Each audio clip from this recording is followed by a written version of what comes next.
इस समय हम गवर्नमेंट मेडिकल कॉलेज के बाहर हैं। यहाँ पर थोड़ी देर पहले ही हंगामा हुआ है। एक महिला की यहाँ पर डेथ हुई है। वो महिला प्रेग्नेंट है, पर अब बात ये आ रही है कि कहीं ना कहीं उनके पति पर ये इल्ज़ाम लगाए जा रहे हैं कि उसके पति ने उस महिला की जान ली है। अब वो जो पति हैं वो इस समय मेरे साथ में मौजूद हैं। चलिए उनसे बातचीत करने की कोशिश करते हैं कि आखिरकार वो हंगामा क्या हुआ और अब क्या मसला बन क्या रहा है, और आप पर किस तरह का इल्ज़ाम जो है वो लगाए जा रहे हैं। पिछली मैम, मेरा नाम जगरूप सिंह है, तो मेरी वाइफ का नाम किरण था। तो मैम, हमसे हमारी शादी आज से 3 साल पहले हुई थी। हमारी बेटी भी है, वो 2.5 साल की है। तो आज से मैम कोई 1.5 साल पहले कोई बीमार थी वो, तो उसकी खांसी थी ज़्यादातर। तो खांसी थी तो मैम हमने पहले डॉक्टर रमन को दिखाया, नानक नगर में है डॉक्टर रमन, उसको दिखाया तो उन्होंने टैबलेट्स वगैरह दी, दवाई दी, तो हमने दवाई खाई, उससे फ़र्क नहीं लगा। उसके बाद हमने डॉक्टर चेंज किया। नानक नगर में ही डॉक्टर विक्की बैठते हैं, उनको दिखाया तो उन्होंने बोला कि टैबलेट्स वगैरह दवाई वगैरह ले जाओ तो ठीक हो जाएंगी। उससे फ़र्क नहीं पड़ा तो फिर हमने, हमारे प्रीत नगर में एक डॉक्टर है, गुरु नानक मेडिकल हॉल है, वहाँ पे एक सीनियर डॉक्टर को बैठते हैं, उनको अच्छा ट्रीटमेंट करवाया था हमने। तो ट्रीटमेंट करवाया तो उन्होंने टेस्ट वगैरह लिख के दिए, टेस्ट वगैरह करवाए तो उसमें डेंगू आया था। तो डेंगू का ट्रीटमेंट करवाने के बाद मैम वो हमने कराया शालामार में, इधर ही करा था बख्शीनगर में करवाने के बाद इन्होंने भी टैबलेट्स वगैरह दवाइयाँ वगैरह लिख के दी, तो हम सब घर चले गए। तो उसके बाद वो प्रेग्नेंट हुई। प्रेग्नेंट होने के बाद मैम हमने शालामार में ट्रीटमेंट करवाया। शालामार ट्रीटमेंट करा तो VDRL TPH पॉजिटिव था, उसको इन्फेक्शन थी। तो इन्फेक्शन की वजह से उन्होंने इंजेक्शन रखे कि हर हफ्ते के बाद 2 इंजेक्शन लगेंगे। तो हम इंजेक्शन वगैरह लगा रहे थे तो उसमें कोई रिएक्शन किया, रिएक्शन रिएक्ट करने के बाद पूरी स्किन उसकी डैमेज हो गई थी, पूरी बॉडी की। वो स्किन डैमेज होने के बाद मैम ट्रीटमेंट करवाया दोबारा उन्हीं से ही। तो उन्होंने टैबलेट्स वगैरह दवाइयाँ वगैरह लिख के दी हैं, पर कोई फ़र्क नहीं था। तो उसको खांसी बहुत ज़्यादा आ रही थी, तो मैंने बोला कि चलो अपनी मम्मी को लेके, जैसे मेरी सासू माँ है, पिंदर कौर उनका नाम है, मतलब उनको साथ में लेकर हॉस्पिटल पहुँचा तो मैं आ जाऊँगा। तो वो रात को सुबह गई मेरे साथ और हॉस्पिटल में नहीं आई, अपनी मम्मी के घर पे रही रात को। सुबह मम्मी पापा गए तो उन्होंने मेरे को बोला कि तुम जाओ तो हॉस्पिटल लेके जाओ। मैं वहाँ से फिर हॉस्पिटल लेके आया बख्शीनगर यहाँ पे। ये कोई 3-4 दिन पहले की बात है।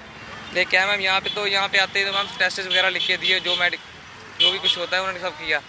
तो उसके बाद मैम उन्होंने मेरे को बोला कि एक्सरे करवाओ इसका। एक्सरे करवाया कल की डेट में।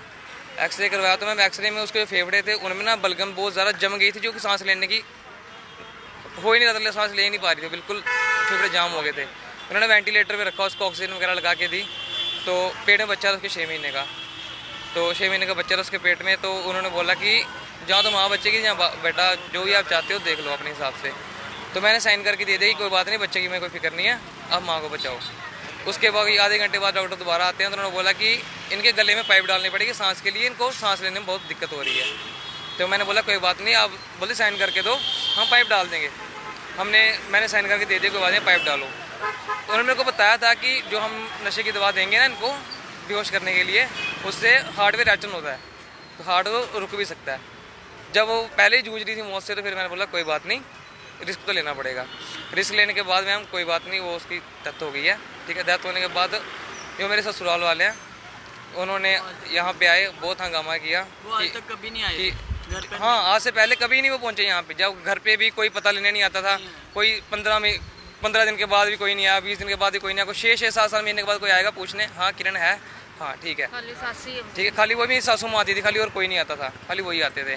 तो उसके बाद जब हॉस्पिटल में आए, तो हॉस्पिटल में जब आए तब आना स्टार्ट किया उन्होंने। कल भी आए थे, आज हमारे को 3-4 दिन हो गए रहते कि उनके घर का कोई भी जहाँ पे नहीं रुका। उनकी फैमिली थी, बहुत थे उनके जी थे, वो नहीं रुके जहाँ पर। तो बस आते थे, घंटे के 2 घंटे बैठते थे, उसके बाद पूछते थे, जो चले जाते थे। तो आज तक उनके घर में 2 साल हो गए, तो आज तक उनके घर में कोई नहीं, ना इसके बारे में पूछा, ना बेटी के बारे में पूछा। कोई मेडिकल के लिए किसी ने कोई बात नहीं दिया। आज उस लड़की की डेथ हो गई है, तो आज उनके घर के की बॉडी उठा के अपने घर में ले गया। तो इस लड़के ने उसका पूरा जो होता है इलाज पूरा कराया, हर एक चीज़, कोई जो भी उसको परेशानी थी सब कुछ बताया। मेडिकल में रिपोर्ट है, सारा एक्सरा सब कुछ पड़ी हुई है जहाँ पर। यही कहने चाहते हैं हम, बॉडी हमारे से उठा के जब बनती है कि लड़कों वाले के घर में लेके जाने के, वो अपने लड़की वाले के घर में ले गई है, बस यही बात। तो क्या कह रहे हैं कि पोस्टमार्टम वगैरह करवाना है आप लोगों को या नहीं करवाना? हम यही चाहते हैं कि अगर उनको डाउट है कि हमारे घर पे रखने की वजह से, ट्रीटमेंट ना होने की वजह से उसकी मौत हुई है, वो आज अभी हमारी आंखों के सामने आगे पोस्टमार्टम करा सकते हैं, हम सबूत जहीं पे हैं। पिछली मैम दवाइयाँ मैं उसको 1.5 साल में 1,80,000 की दवाइयाँ खिला चुका हूँ, जो कि घर पे अभी तक भी पड़ी हैं। 1,80,000। हाँ जी, अभी दवाइयाँ तक पड़ी पड़ी हैं, हुई है, मेडिसिन टेस्ट मेडिकल वगैरह, रिपोर्ट, दवाइयाँ रिपोर्ट हॉस्पिटल सब कुछ हमारे पास 1,80,000 खिला चुका हूँ, फिर भी वो बोलेंगे ट्रीटमेंट नहीं करवाया। कल की खुद कोई नहीं आया उनमें से देखने के लिए कि किरण है या नहीं है, पर फिर भी वो बोल रहे हैं कि ट्रीटमेंट नहीं करवाया। हमारे लड़के ने घर से पैसे उठा उठा के किसी से कर्जू हो गया बेचारा, वो कहाँ से भरेगा? इतनी दिहाड़ीदार बंदा है, उसकी 7,000 रुपया तनख्वाह है, 5,000 रुपया, छोटी सी बच्ची है। अभी थ्रेट दे रहे हैं कि हम इसको हाथ घड़ियाँ लगवा के जेल भेजेंगे, मतलब कि इसको घर नहीं जाने देंगे, उसका हम संस्कार खुद करेंगे, ये वो वगैरह वगैरह। तो हम चाहते हैं कि वो जो अगर उनको लगता है कि इनकी वजह से डेथ हुई है, तो हम चाहते हैं कि पोस्टमार्टम हम गांधीनगर थाने में जा रहे हैं, तो उधर हम अपनी कंप्लेन करेंगे, तो पुलिस को इन्वॉल्व करेंगे, तो फिर उनके घर पे ले जाएंगे। तो पुलिस वालों से भी रिक्वेस्ट करेंगे कि हमारा जो भी है, जो न्याय है, तो उसके पास तो पूरा प्रूफ है, वो थोड़ी है कि उसने ट्रीटमेंट नहीं करवाया। एक दिन मुझे बोल रहा था कि सुबह जाता है 6 बजे काम जाता है, मैम रात को 11 बजे काम से आता है। जहाँ काम जाता है उनसे भी पूछ सकते हैं, इधर उनके मालिक भी आए तो ये चले गए हैं, लेकिन है कि 11 बजे रात को काम है। किनके लिए काम कर रहा है? वो उनके लिए तो कर रहा है कि मेरा उसका इलाज अच्छे से हो जाए, वो जो उसका बच्चा हो ना, उसका मतलब कि कोई प्रॉब्लम ना हो। तो मतलब कि आज वो ब्लेम दे रहे इसको कि आपने करवा दिया, आपने ट्रीटमेंट नहीं करवाया। तो इधर बहुत हल्ला करके गए, बहुत बदतमीजी बोल के गए हैं वो।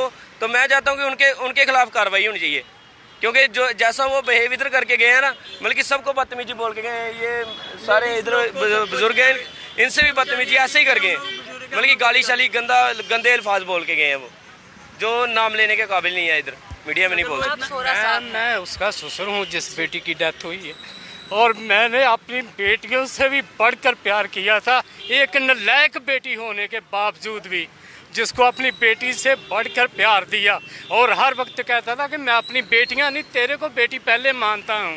और उसने कभी हम लोगों को माँ बाप नहीं माना था। जे कभी बोलता था कि मम्मा आज इसको हॉस्पिटल ले जाओ, हम काम छोड़कर आते थे, नुकसान करके आते थे, लेकिन वो कहती थी मैं नहीं जाऊंगी, आज नहीं जाऊंगी। कहने का मतलब क्या कि मैं इसके ही साथ जाऊंगी। एक बाप होने के नाते मैंने कभी आज तक इसको परेशानी से बचाने के लिए कभी आज तक अपने सिर पर कर्जे उठाए, उसे पैसे नहीं मांगे कि मेरा बेटा अपनी बहू से परेशान नहीं हो जाए। और मैं तो पुलिस प्रशासन से, वाल्मीकि समाज से, पूरी जनता से अब न्याय की उम्मीद करता हूं कि हमें न्याय मिलना चाहिए, क्योंकि जो बेटी बाप के घर से विदा होती है तो उसकी अर्थी जो ससुराल से ही विदा होती है। जे उनके लिए शोभा नहीं थी। बदतमीज बोले हमारे रिश्तेदारों को, हमारे रिश्तेदारों से कभी वो मिले भी नहीं, जिनके हाथों पड़े, गाली गलोच किया। इन्होंने क्या किया? बात हमारे साथ है, हमारे रिश्तेदारों के साथ तो कोई बात नहीं है। इनके हाथों पड़े, गाली गलोच किया। इन लोगों ने उनको क्या गलत बोला? 2 साल में, आज 2 साल की बेटी है इसकी, और उसके बीच में कभी कोई 2 महीने बाद, 4 महीने के बाद को खबर लेने नहीं आया। आज वो उसकी डेड बॉडी उठाने के लिए उसके कब्रिस्तान से मुर्दे भी जिंदा हुएगा डेड बॉडी लेने के लिए। हम लोगों को बताएं कि हमने गलत किया क्या। हमने तो अपनी 3 बेटियों से भी इतना मोहब्बत नहीं की, जब पूरा समाज मेरी रिश्तेदारी जानता है।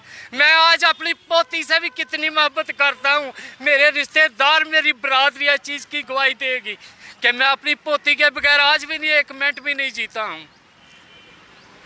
और मैं समाज से, पुलिस प्रशासन से और मेडिकल से रिक्वेस्ट करता हूँ कि हम लोगों को इंसाफ मिलना चाहिए। ऐसा कदम नहीं उठाएं कि मेरे बेटे को कोई नुकसान पहुँचे, हम लोगों की आगे दुश्मनी चल जाए। हम प्रशासन से अपील करते हैं कि हम लोगों को न्याय मिलना चाहिए। को लगता है कि गलत है, आज ही वो अभी लेके गए, थोड़ी घंटे 1.5 घंटे के बाद में हम अभी उनका पोस्टमार्टम करा सकते हैं।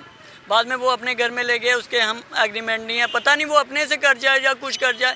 डॉक्टरों का काम नहीं था कि उनको देना, हमारी मेंबर था, हमारे को, हम उनके हकदार बनते थे कि हमारे को देना बनता था। ये नहीं बनता था कि लड़की वालों को अपने घर में 2 सालों से, 1.5 सालों से वो कभी हमारे घर में नहीं आए। आज वो कैसे आ गए? तो कैसे हमारी डेड बॉडी को उठा के तो अपने घर में ले गए? मैम आज से 5 रोज़ पहले की बात है, मेडिकल में आने के लिए घर से अपनी मम्मी के पास चली गई कि मैं अपनी मम्मी के साथ जाऊंगी, तेरी मम्मी के साथ नहीं जाऊंगी हॉस्पिटल। सुबह 7 बजे से निकली और शाम को 5 बजे मेरे बेटे ने मुझे फ़ोन किया कि पापा वो परेशान है, उनके घर में सभी इकट्ठे हुए, आप जाओ। मैं बाप था तो भागा, उसके रिश्तेदार क्यों नहीं उसको लेकर भागे? प्राइवेट डॉक्टर के पास मैं ही जाकर लेकर गया उसको। उसके रिश्तेदार आज जो हंगामा करते, गाली गलौज करते, डेड बॉडी उठाने आए, उस वक्त किसी की पॉकेट में 1000 रुपया नहीं निकला। वो मैं ही बाप लेकर गया था उसको। रात को उस दवाई से फर्क नहीं पड़ा तो सुबह इधर लेकर आया। उसके रिश्तेदार उस वक्त क्यों नहीं आए उसको इधर एडमिट करवाने के लिए? माँ बाप ऐसा फिर सारे है, किसी ने एक चुन्नी तक नहीं इस लड़के को बोला कि तेरे को कोई चीज़ की ज़रूरत है कि नहीं है। हमने इसको जहाँ तक हुआ हमने इसका पूरा साथ दिया। हम इसके हमारा मेंबर था, हमने जहाँ तक हो सका हमने किया इसके साथ। मगर उसके अगर इतने सके थे तो वो कर सकते थे, इस लड़के का भी सोच सकते थे कि इसकी भी आगे बेटी है। मगर उन लोगों ने नहीं सोचा। बस जब उसकी डेथ होगी उसके बाद में उन्होंने उठाया उसको, तो अपनी बॉडी को उठा के अपने घर ले गए। वो छोटे 2 साल की बच्ची कहाँ पे है? मैम वो घर पे है, अपनी चाची के पास है। अभी वो ठीक है? हाँ जी, हाँ जी। आप क्या चाहते हैं? मैम मैं यही चाहता हूँ कि हमारे को इंसाफ जैसे मेरे होना क्लेम चाहिए दे रहे हैं वो पोस्टमार्टम करवा लें, सब क्लियर हो जाएगा। हाँ बस और कुछ नहीं मैम। सिर्फ मसला इतना ही है कि अगर पोस्टमार्टम हो जाए तो ये क्लियर हो जाएगा, नहीं तो कल को, क्योंकि आज उस 2 साल के बच्ची की माँ नहीं है, पिता हैं जो उन बच्चे को संभाल सकते हैं। और अगर इस मसले में कहीं ना कहीं पोस्टमार्टम नहीं होता है, वो जो डेड बॉडी है इस समय घर जा चुकी है अपने दूसरे परिवार की तरफ, अगर कल को कुछ भी हो जाएगा तो परेशानी इनके लिए बढ़ जाएगी। अब वो परेशानी इनके लिए ना बढ़े तो कहीं ना कहीं एडमिनिस्ट्रेशन से, पुलिस प्रशासन से और हॉस्पिटल एडमिनिस्ट्रेशन से यही दरख्वास्त करते हैं कि एक बार पोस्टमार्टम हो जाए जिसमें ये बात बिल्कुल क्लैरिटी मिल जाए कि उसकी डेथ किस वजह से हुई थी, ताकि इनके जो आने वाला फ्यूचर है और वो जो 2 साल की बच्ची का फ्यूचर है, इनका पूरा परिवार का फ्यूचर है, वो तबाह ना हो जाए। आज यही बात कहता हुआ नजर आ रहा है एक शख्स कि मैंने मेरी पत्नी को नहीं मारा है, मैं मेरी पत्नी का इलाज ही करा रहा था, और कराते कराते अगर उसकी डेथ हो गई तो इसमें मैं कहाँ पर अपनी जिम्मेदारी ले लूँ? मुझे बताइए मेरी गलती कहाँ पर है? आपको क्या लगता है? आपने भी सब कुछ सुना है, अपनी राय कमेंट बॉक्स में ज़रूर रख सकते हैं। बने रहिए जम्मू परिवर्तन के साथ, मुझे और रोहित जी को दीजिए इजाज़त। नमस्कार।